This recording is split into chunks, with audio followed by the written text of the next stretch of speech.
सभी भाई बहनों को नमस्कार। मैं अशोक जरोटिया। बगराम एयरबेस पर भारतीय सेना की मौजूदगी, भारत के लहराते हुए ध्वज ने दुनिया को संदेश दिया और उसके बाद दुनिया का जो शक्ति संतुलन है उसको बदल के रख दिया। और भारतीय सेना ने बगराम एयरबेस को जैसे ही टेक ओवर किया, इसकी भनक दुनिया में किसी को नहीं लगी और बहुत तेजी से भारत ने अपने तमाम तरह के एयर डिफेंस सिस्टम और तमाम तरह के हथियार वहां पर तैनात किए और एयर बेस को एक तरह से मॉडर्न एयर डिफेंस बेस बना दिया। और जब इसकी भनक सीआईए को लगी तो अमेरिका में, पाकिस्तान में खलबली मच गई और ट्रंप लाल हो गए और उन्होंने मीटिंग की अपने अधिकारियों के साथ। जो अधिकारियों ने इस पर मतभेद जाहिर किया और कई सवाल किए ट्रंप की सरकार के मौजूदा लोगों ने कि ये गलती किसकी है।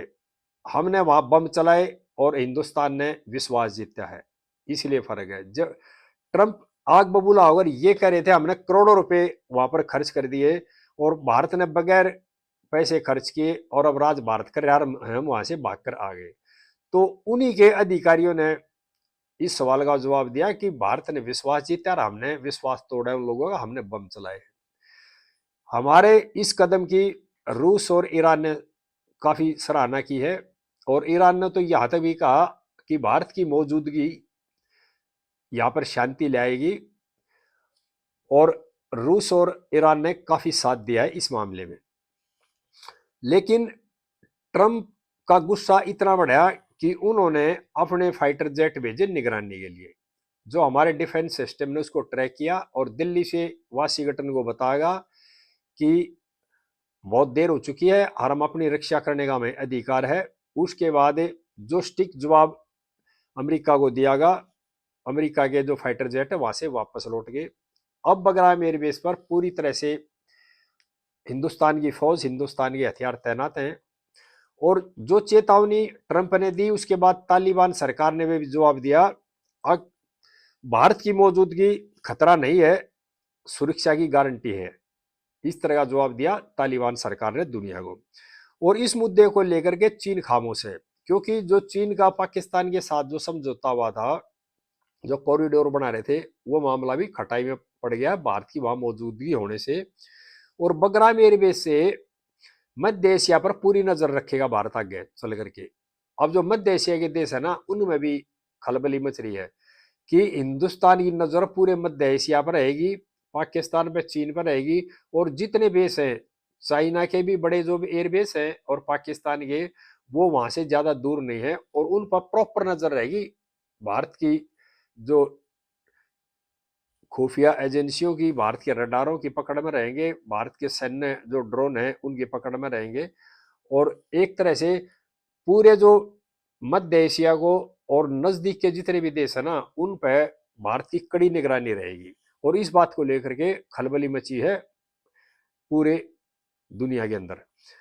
और यूएसए में मतभेद जो हुआ उसके बाद फिर दोबारा धमकी दी ट्रंप ने, लेकिन भारत ने उसका जवाब बड़ा स्टिक सा जवाब दिया। जैसे ही ट्रंप ने चेतावनी दी, उसकी धमकी के बाद भारत पर कोई असर नहीं पड़ा और भारत ने उसी रात अरब सागर में नेवी की ड्रिल शुरू कर दी। और बगराम एयर बेस से जो एयरक्राफ्ट थे वो उड़े और उस ड्रिल में उन्होंने भी हिस्सा लिया। उसके बाद ट्रंप की बौखलाहट और बढ़ गई और उन्होंने टैरिफ लगाने का, प्रतिबंध लगाने की धमकी दी, लेकिन भारत पर इस बात का कोई असर नहीं है। और भारत की सेना ने ऐसा काम करके दिखा दिया, दुनिया की सेना ने किसी ने भी नहीं किया था। क्योंकि नाटो की जो सेना है वो भी हार के चली गई अफगानिस्तान से, रशिया की सेना भी हार के चली गई और अमेरिका की सेना भी हार मान कर रात में छोड़ के भाग गई थी स्पेस को। और भारत ने बगैर कोई गोली चलाए, बगैर कोई युद्ध लड़े और बगराम एयरबेस पर अपनी सेना तैनात कर देती है। और सामरिक रणनीति के हिसाब से बगराम एयरबेस दुनिया का अहम एक एयरबेस है। लेकिन जो भारत की जीत हुई है उसको अमेरिका पचा नहीं पा रहा है और वो बार बार इस तरह की चेतावनी देता है, अभी जो बगराम एयरबेस है वो हमारी प्रॉपर्टी थी, भारत को ये छोड़ना पड़ेगा। लेकिन भारत ने स्टिक जवाब दे दिया कि भारत किसी भी तीसरे देश की दखलंदाजी बर्दाश्त नहीं करेगा और भारत को अपनी सुरक्षा की पूरी गारंटी है। और उसके साथ तालिबान सरकार ने भी जवाब दे दिया कि जो एयरबेस है ना वो हमारी मर्जी से हमने दिया, हर एयरबेस अफगानिस्तान का है, अमेरिका का इससे कोई लेना देना नहीं है। और उसके बाद दुनिया को ये पता लग गया कि उभरता हुआ जो भारत है, जो भारत की शक्ति का दुनिया का एहसास हो गया। और भारत की जो सेना का लोहा ना उसको भी दुनिया मानने लगी, क्योंकि जितनी तेजी से भारत ने वहां पर अपनी सेना तैनात की, वहां पर अपना एयर डिफेंस सिस्टम तैनात किया, अपनी मिसाइलें तैनात की, S-400 एयर डिफेंस सिस्टम तैयार किया, जो मॉडर्न टेक्नोलॉजी है वो वहां पर एकदम तैयार कर दी। और जो अमेरिका ने अपने खुफिया विमान भेजे थे निगरानी के लिए, उनको ट्रैक करने के बाद अमेरिका को बता भी दिया था। यानी कि ये जो काम किया ना इतनी फास्ट स्पीड से और टेक्नोलॉजी के आधार पर, तो अमेरिका और दुनिया को पता लग गया कि भारत वो भारत नहीं रहा जो पहले भारत था। और उसके बाद जैसे इस एयरबेस पे भारत ने अपनी सेना तैनात की और अफगानिस्तान की जनता में विश्वास जमा कि भारत हमारी सुरक्षा की गारंटी है, तो भारत की जो सेना से इतनी खुश है वहां की जनता, और वहां के लोगों ने हिंदी भी सीखनी शुरू कर दी है। और तालिबान सरकार और भारत सरकार का जो समझौता हुआ है उसके बाद जितने भी आसपास के देश हैं उनमें काफी गुस्सा है। क्यों? क्योंकि पाकिस्तान जो ये चाहता था कि वो अफगानिस्तान का इस्तेमाल करे और दुनिया में अशांति फैलाए, लेकिन जैसे ही भारत के साथ समझौता हुआ और वहां पर शांति आनी शुरू हुई है, तो दुनिया में इस बात की हलचल है। दुनिया के जो हथियार बेचने वाले देश हैं वो शांति नहीं चाहते, वो चाहते हैं दुनिया में युद्ध रहे, दुनिया में लड़ाइयाँ हो और उनके हथियार बेचते रहे।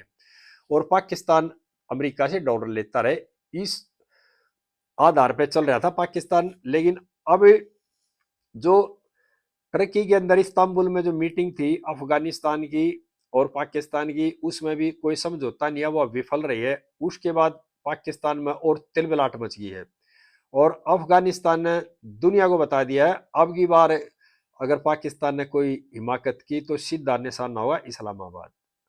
और काबुल से लेकर कंधार तक जो बाजार है ना उसमें दुकानों के ऊपर भारतीय झंडे लहरा रहे हैं। यानी कि अफगानिस्तान में ऐसी खुशी की लहर है, जो भारत की सेना तैनात हुई है और अपनी सुरक्षा की जो गारंटी लेकर वहां के लोग मान रहे हैं, तो उनका जो प्रेम उमड़ के आ रहा है और उन्होंने अपनी दुकानों पर भारत के झंडे लगाने शुरू कर रखे हैं। एक तरह से वहां भारत में माहौल दिखाई दे रहा है।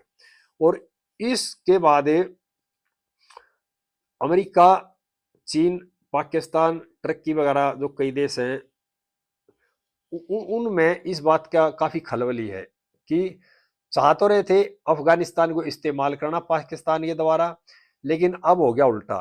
क्योंकि भारत सरकार ने जिस तरह की परियोजनाएं चला रखी हैं, जिस जो हॉस्पिटल बनवा रहे हैं, जो उनकी उन्नति के लिए काम कर रहे हैं, एक तरह से अफगानिस्तान की सरकार का, अफगानिस्तान की जनता का विश्वास जीत लिया भारत की सरकार ने। और ये बहुत बड़ा कदम है भारत सरकार का।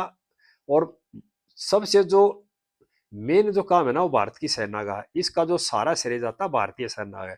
क्योंकि जैसे एयरबेस को लेकर के समझौता हुआ, तुरंत भारतीय सेना ने इतनी जल्दी कार्रवाई की कि दुनिया को बगैर पता लगे वहां पर अपने तमाम तरह के हथियार, एयर डिफेंस सिस्टम तैयार कर दिए जो स्मार्ट आजकल के।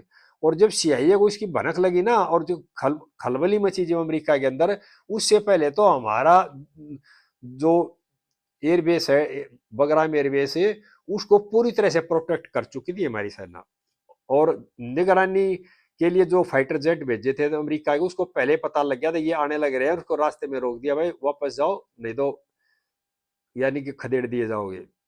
और अब अमेरिका नए नए पैतरे चल रहा है, कभी टैरिफ के बहाने, कभी प्रतिबंध के बहाने। लेकिन दुनिया अब जानिए, दुनिया का जो शक्ति संतुलन है वो बदल चुका है। अब शक्ति का केंद्र अमेरिका नहीं रहा है, अब बदलता हुआ दुनिया है, बदलता हुआ संसार है। और शक्ति है ना वो दिल्ली में केंद्रित धीरे धीरे हो रही है। और दुनिया के जो बड़े बड़े देश हैं उन्होंने इस चीज को स्वीकार कर लिया है। सभी भाइयों से प्रार्थना है इस वीडियो को भाई ज्यादा ज्यादा शेयर करें और इसको लाइक भी कर दियो। मेरे चैनल को भाई सब्सक्राइब भी कर लेना। आगे इस तरह की बातें फिर भाइयों के साथ शेयर करता रहूंगा। जय हिंद देशवासियों।